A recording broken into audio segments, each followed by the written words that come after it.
Uh, Good evening friends, myself Dr. Vinay, and today we are going to discuss a clinically and practically very important topic of neuromuscular junction. Actually, proper understanding of neuromuscular junction is required to understand many things, like to understand these disorders like myasthenia gravis and Lambert-Eaton syndrome, and also to understand the effects of various drugs. We need to have proper understanding of neuromuscular junction, and also to understand the effects of various poisons, and most important of all, the organophosphorus poisoning, right?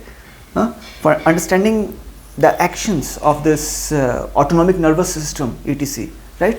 So proper understanding of this is kind of very important to understand a multitude of phenomena and processes, right? That's why we are going to discuss today the neuromuscular junction, right? Let's start with the basics of how actually a neuromuscular junction works, right? So first of all, this is our knob, right? The nerve is ending over here on the muscle plate, right? Now in this knob we have got calcium channels, right? And these are voltage gated calcium channels, right? So when this action potential is going to reach over here, right, it's going to change the membrane potential in this area, and it is going to open these calcium ion channels, right? Once these calcium ion channels get opened, right, they are going to, there are small vesicles over here, right? So they are going to make these vesicles open into this synaptic cleft. Synaptic cleft is this gap between these two, right? And the acetylcholine is going to come out over here, right, in the synaptic cleft, right? Now acetylcholine doesn't stay for long in this, right? Acetylcholine works for merely like 1 millisecond, right? But acetylcholine is such a potent compound that even this 1 millisecond is enough for acetylcholine to act on the ligand gated sodium channels over here, right? Ligand gated acetylcholine channels over here, right? So we have got ligand gated, right? So the acetylcholine will act on these ligand gated acetylcholine channels, which are paired up with sodium ion channels, right? So what will happen is that the sodium ion is going to rush in, right? And what it is going to create? It is going to create an end plate potential, right? Now it's very important to understand this end plate potential is not your action potential, right? End plate potential is slightly different from your action potential, right? Action potential propagates from one point to another. This end plate potential stays at only one point, right? Only when this end plate potential crosses a certain threshold, it becomes action potential, right? So when this end plate potential crosses a certain threshold, right, it will become an action potential. And when it becomes an action potential, it is going to open your voltage gated channels, right?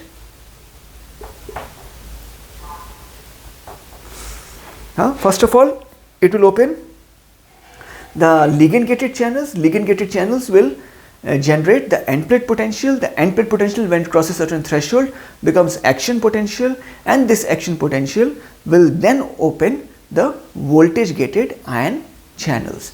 And when this action potential finally reaches the T tubules, right, then it is going to cause conformational change in this DHP protein, right? This conformational change in the DHP protein will further lead to conformational change in RYR proteins, right? And conformational change in RYR proteins will lead to release of calcium into the sarcoplasmic reticulum, right? And now you know what this calcium does. This calcium will go and bind to this troponin C, right? Troponin C. Troponin is like, roughly you can make troponin like this, right? It has got three components, right? It has got I, it has got C, and it has got T, right? So calcium will go and bind to this troponin C, right? Now, as soon as it binds to troponin C, the troponin undergoes a conformational change. And what it does, right? Suppose, let's draw it briefly over here, right? Now, in this we have got, suppose, actin beads, right? And close to the actin beads you have got your troponin, right? This troponin is attached to your tropomyosin, right? And here you have got your myosin head, right? Now myosin head can't bind to the actin beads as long as you got tropomyosin obstructing its way, right? So what will happen is, basically, as soon as the calcium binds this troponin C, it is going to displace this tropomyosin away, and the myosin will become free to bind to actin, right? And ultimately you will get new cross linkages, right?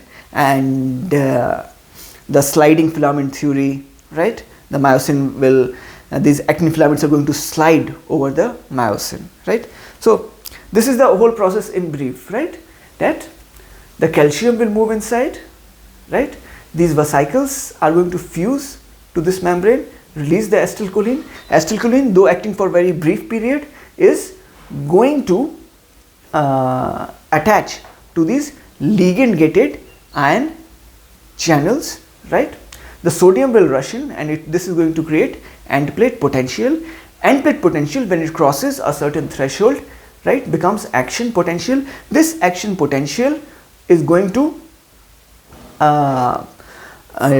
open the voltage gated ion channels, right? And when this finally reaches the T tubules, you got conformational change in DHP receptor protein, which will cause conformational change in RYR, which will release the calcium. This calcium will bind to troponin C, and this troponin C will remove the tropomyosin away from obstructing the interaction of myosin and actin filaments. So just see how, just thinking, whenever you are in thinking of moving this muscle, the thought is action potential, and ultimately this is the muscle contraction, right? Now what else we need to know about this place, right? In this place you have got something like, this acetylcholine needs to be lysed, right? So you have got something like acetylcholinesterase, right? ACHE, right? This acetylcholinesterase is going to lyse the acetylcholine almost as soon as it is formed, right? So what are the diseases we need to understand further over here, right? There are many diseases, right? Two major diseases related to synapse which you need to understand is basically the myasthenia gravis and the Lambert-Eaton syndrome, right? Now myasthenia gravis is an autoimmune disorder in which you get antibodies against these acetylcholine receptors over here, right? So antibodies will be formed against these acetylcholine receptors, right? So even if the acetylcholine, it is going to destroy these acetylcholine receptors. So you will have less concentration of acetylcholine receptors on postsynaptic membrane. So even if the acetylcholine is released from here, it won't be of much use. It won't be able to act over here, right? And one important clinical characteristic of myasthenia gravis is progressive weakness, right? Person will be fine in the morning, but what you will see is a kind of progressive weakness the person goes through as the day passes by. There is one important test we do in myasthenia gravis. It's called repetitive nerve stimulation, right? RNS, right? if you do RNS, what you are going to see is that we stimulate the nerve, right? You get contraction, then we get like this, get like this. So on repeated nerve stimulation, the amplitude of contraction is actually going to decrease, right? This is for your myasthenia gravis, right? What we are going to get in case of Lambert-Eaton syndrome. In Lambert-Eaton syndrome, you get antibodies against these calcium ion channels, right? So in Lambert-Eaton syndrome, you will get antibodies against calcium ion channels, right? So if there is no calcium rushing in, then these vesicles are not going to fuse to this presynaptic membrane, releasing acetylcholine over here, right? So what you will get? No, not enough acetylcholine, so no acetylcholine working over here, eventually reduced contraction, right? So in Lambert-Eaton syndrome also we do repetitive nerve stimulation, but in this we get the reverse of it, right? Initially we get low, then we get high, then we get high, then we get high, right? So if someone asks from you which one myasthenia gravis is presynaptic defect or postsynaptic defect, myasthenia gravis is a postsynaptic defect. Lambert-Eaton is a presynaptic defect or a postsynaptic defect. Lambert-Eaton syndrome is a presynaptic defect, right? Now we need proper understanding of this synapse, right, to understand a very important phenomena, and that is phenomena of organophosphorus poisoning, right? This is kind of clinically very important, the organophosphorus poisoning. So what your organophosphorus poison is going to do, right? Your organophosphorus poison is going to bind to this acetylcholinesterase, right? So your organophosphorus poison will bind to this acetylcholinesterase, right, and inactivate this acetylcholinesterase. What does this mean? That your acetylcholine is now going to stay inside the synapse, right? If this acetylcholine stays, it is going to continuously stimulate these postsynaptic receptors, okay? Now acetylcholine is a neurotransmitter of parasympathetic system, right? So basically your parasympathetic system will get excessively stimulated. So what are the things you are going to observe in case of organophosphorus poisoning, right? One thing which you are going to observe in case of organophosphorus poisoning, just think of it in terms of parasympathetic stimulation, right? So what parasympathetic stimulation will do to your pupils, right? Always while thinking of parasympathetic system, always visualize that someone is resting and digesting, right? If someone is resting and digesting, right, does he needs less light or more light? Of course he needs less light, right? So you will see pupillary constriction in case of parasympathetic stimulation. So in case of organophosphorus poisoning, you are going to see pupillary constriction, right? And what else you will see in organophosphorus poisoning? It will increase your secretions or decrease your secretions. Parasympathetic stimulation is going to increase your secretions. As a general rule, parasympathetic stimulation always increases the secretions and sympathetic stimulation always decreases the secretions, right? Only mild exception is the sympathetic stimulation increases salivary secretion only mildly, that too only for a brief moment because of vasoconstriction. Otherwise, for the rest of the body, it is parasympathetic stimulation which increases the secretion, sympathetic stimulation decreases the secretion. So bronchial secretions are going to increase because of this thing, parasympathetic stimulation. What will happen to bowel movements, intestinal movements? Always remember, parasympathetic is the nerve of emptying. It is going to empty the contents, right? Only when someone is resting and digesting, he has got enough time, right, for that. So parasympathetic will increase the bowel movements, right? So in organophosphorus poisoning, you will get increased bowel movements, right? What you will get in organophosphorus poisoning? First of all, you will get pupillary constriction, you will get increased bronchial secretion, so increased gurgling sounds or chest, increased bowel movements because parasympathetic has been stimulated, it is a nerve of emptying, right? And urinary urgency also you get, right? In case of over poisoning, the patient might come to you as unconscious and someone who has already urinated, right? So this is the basic understanding of organophosphorus poison, what we are going to see in a case of organophosphorus poison, right? Now just see, now this organophosphorus poison will come and bind with acetylcholine esterase, right? And this will inactivate your acetylcholine esterase, right? So what you can do in this case, right? One thing you can do is that you give him something which is sympathomimetic, right? Which stimulates the sympathetic system, so you to balance the things out, right? So what you will give in that case, right? You can give atropine, right? The atropine is going to dilate your pupil, right? So actually this is used to monitor the patients of organophosphorus poisoning. First of all, you give atropine and you monitor whether the pupil is dilating or not. Then bronchial secretion. This is also used to monitor the patient of organophosphorus poisoning, right? You give atropine and just see whether bronchial secretions are decreasing or not, right? Bowel movements is also used to monitor, right? You check whether the bowel movements are decreasing or not after giving atropine, right?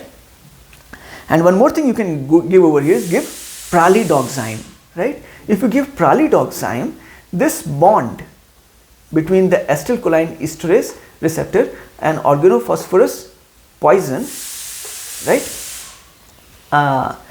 One very important thing while giving pralidoxime is that you need to give it as early as possible, right? Because more the time these two stay with each other, the more irreversible this bond becomes, right? So you need to give pralidoxime little early, right? So inhibition of this bond formation can take place, right? Now how we can look at this synapse and understand the actions of various kinds of drugs, right? One drug, or we can say poison, right, is your curare, right? What curare is going to do, right? Let's write curare over here. Curare, right? Now curare is going to just come and block this acetylcholine receptor, right? Curare will simply block the acetylcholine receptor and the acetylcholine won't be able to act over here, right? So it is basically an acetylcholine receptor blocker, right? Then there are certain chemicals present in snake venom like Bangaru toxin, right? Bangaru toxin is also going to simply block the acetylcholine receptor and acetylcholine won't be able to act on acetylcholine receptor, right? Now this is one very important concept, is concept of depolarizing blockers, right? If something is coming to acetylcholine and it is, instead of blocking, it actually stimulates the acetylcholine receptor and it doesn't move from its position after stimulating, that means it is continuously stimulating the acetylcholine receptors, then we call it depolarizing blocker. One very important example of it is succinylcholine, right? Succinylcholine will come and act on these acetylcholine receptors, right? And it will cause continuous depolarization of this receptor, right? That's why we call it depolarizing blocker, right? Right? So curare is going to block the acetylcholine receptor, right?